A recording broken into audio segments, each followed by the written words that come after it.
On August 17, 1966, a car went over an embankment in the California desert. By the time the dust settled, the sport of racing had lost someone irreplaceable. But before that Tuesday afternoon, there was Le Mans. And before Le Mans, there was everything else. Ford versus Ferrari told us Ken Miles was a genius mechanic with a temper who finally got his shot at glory. That film won awards. That film introduced millions to his name. And that film missed almost everything that mattered about who he actually was. When Ken Miles was born in Sutton Coldfield, near Birmingham, nobody was predicting a legendary career. At 15, he left school and apprenticed at WWII Motors. Blue-collar kid, talented with engines, the kind of person you would pass 1,000 times and never remember. Then came October 1st, 1942. Miles became one of the founding members of the Royal Electrical and Mechanical Engineers, the REM, an elite British unit tasked with keeping armored vehicles alive in combat. This was not a desk job.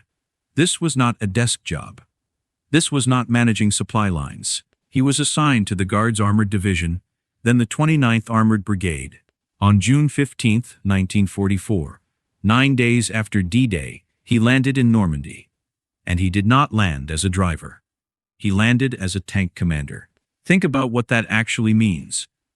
For the next 11 months, Miles was responsible for keeping multi-ton machines operational while moving through some of the worst combat Europe had ever seen. He was not just driving tanks, he was commanding them. He had to understand every system, every breaking point, every stress threshold. He had to make split-second decisions when things catastrophically failed at speed. He ended the war as a staff sergeant, a man who had seen what machines could do under absolute pressure. The Ford versus Ferrari film shows us a brash mechanic with a wrench in his hand and a chip on his shoulder.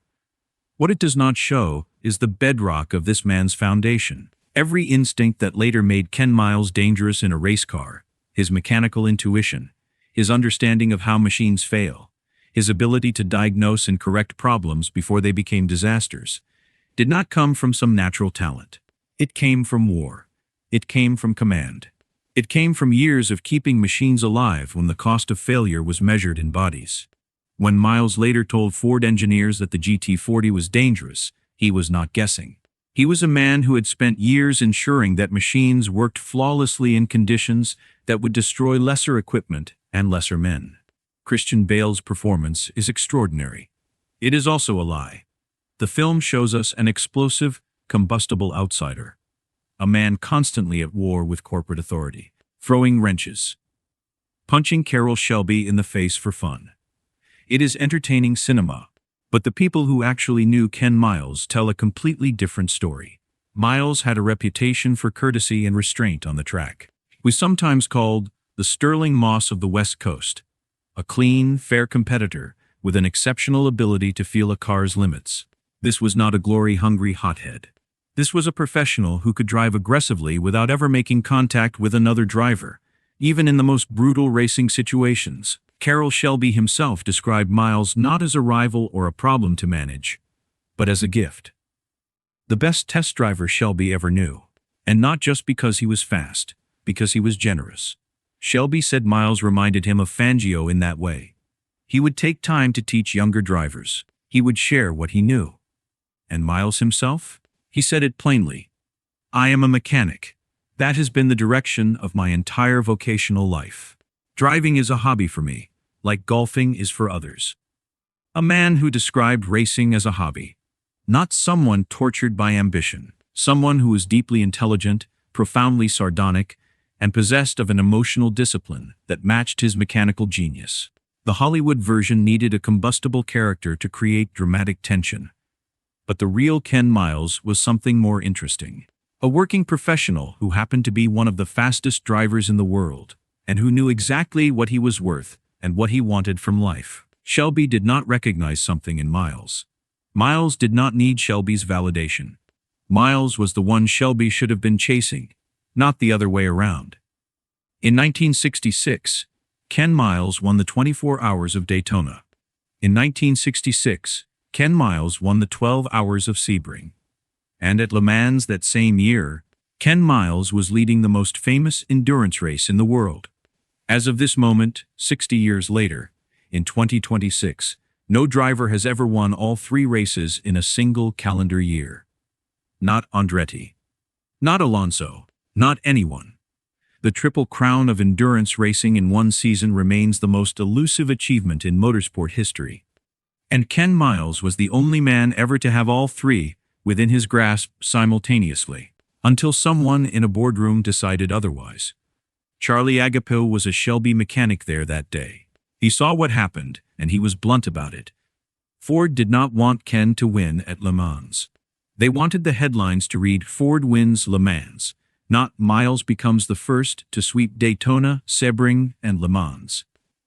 The film shows this moment, but it does not convey the weight of it. This was not just a race win being taken away. This was an unrepeatable moment in sporting history, a record that would have stood forever. A trophy that still, 60 years later, sits on an empty shelf. The film gives us a scene where Carroll Shelby delivers the photo finish order to Ken Miles. Shelby looks reluctant. Miles accepts it with philosophical grace. They are friends. They understand the game. That is broadly accurate in spirit. But it misses the real moment.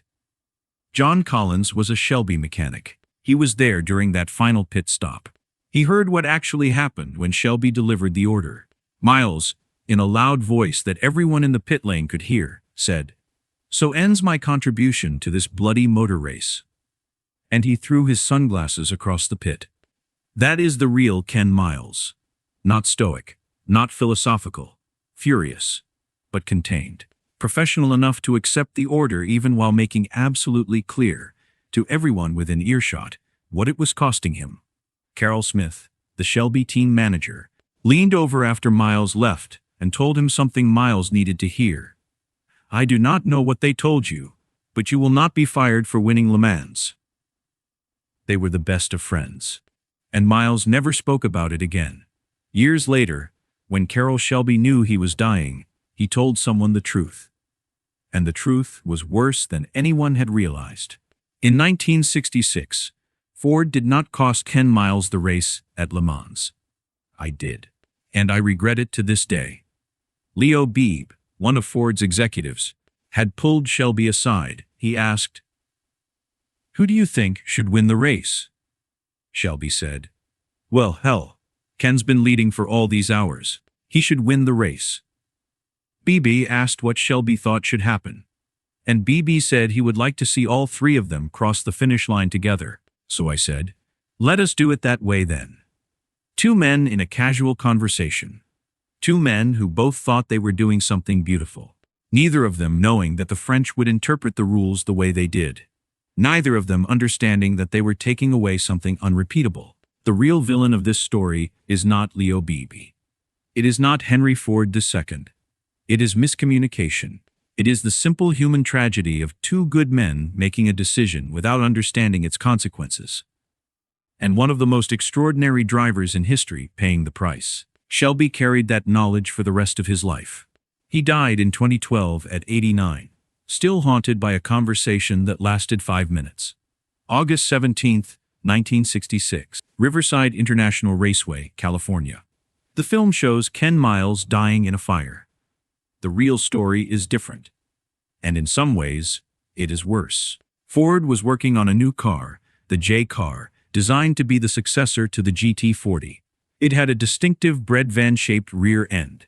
The engineers were experimenting with something called comeback aerodynamics and honeycomb panel designs meant to lighten and stiffen the chassis. It was innovative. It was unproven.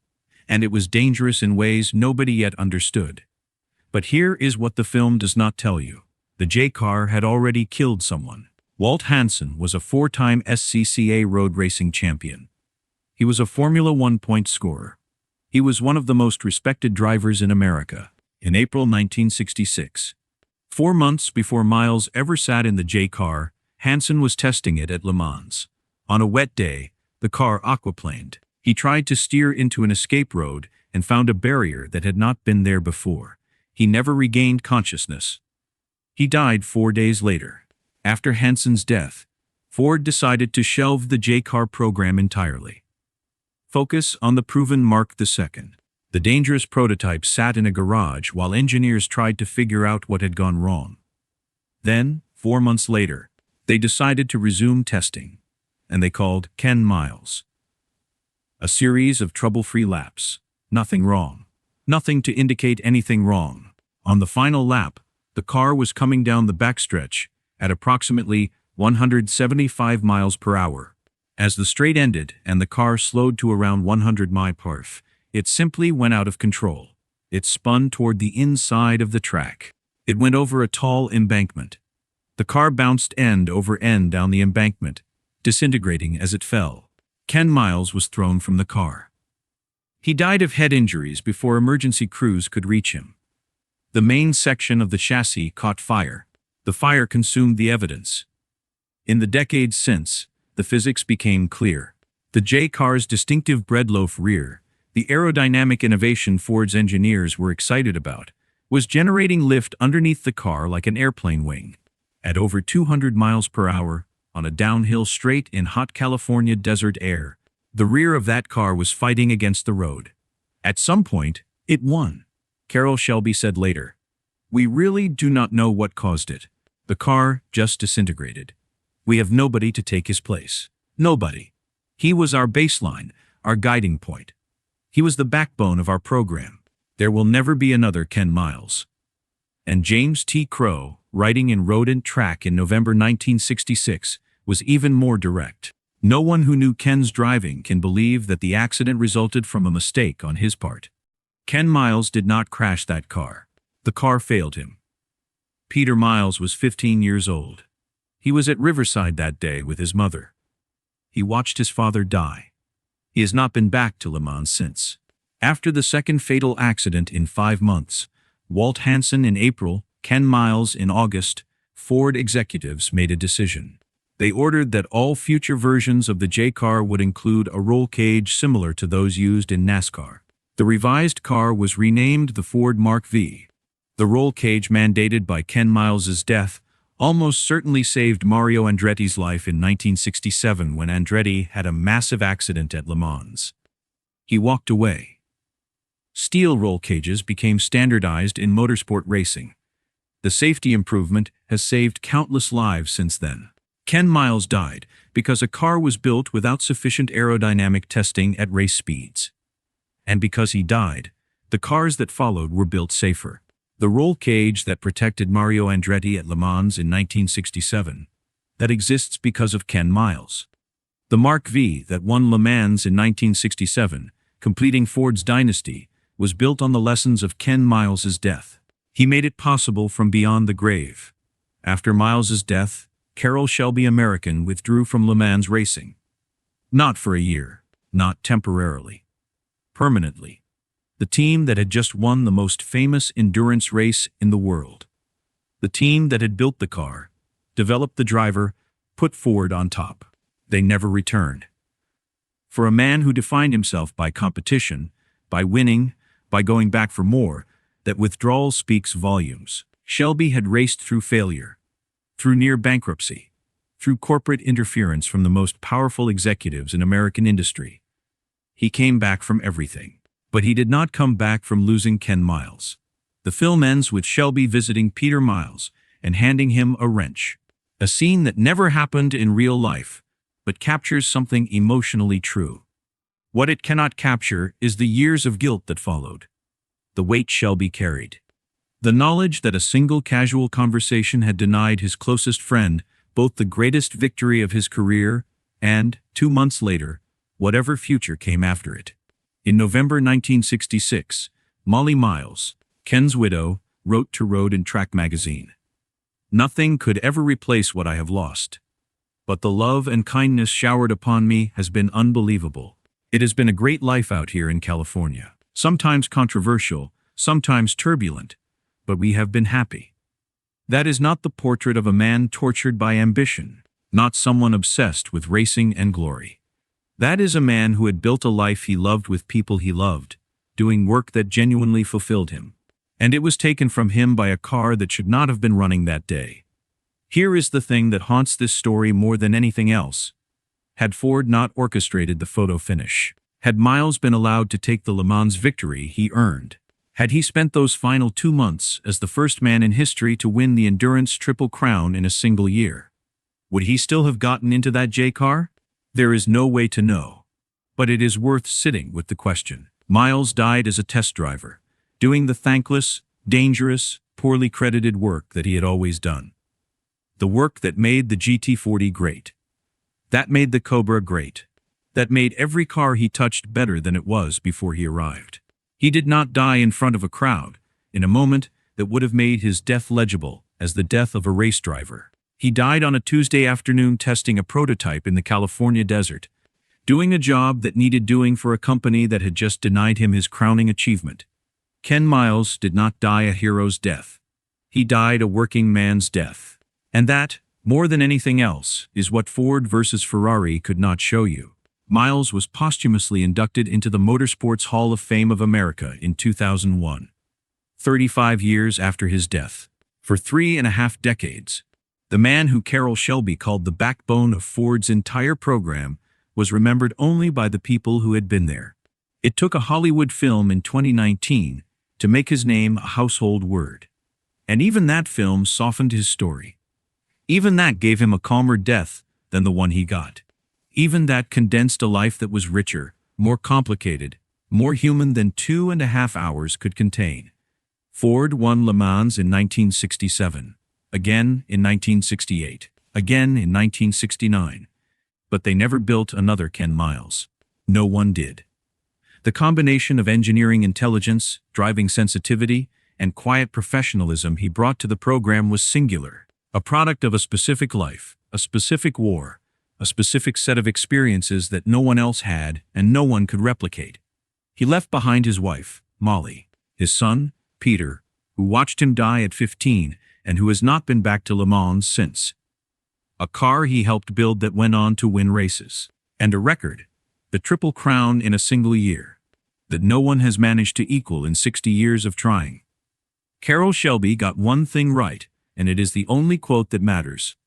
We have nobody to take his place. Nobody. He was our baseline, our guiding point. He was the backbone of our program. There will never be another Ken Miles. He was right on every count. Thanks to one film and one extraordinary performance by Christian Bale, Ken Miles's name finally means something to the world. It took too long. But here we are. He is in the conversation now. The world knows his story, or at least a version of it. Now, you know the rest.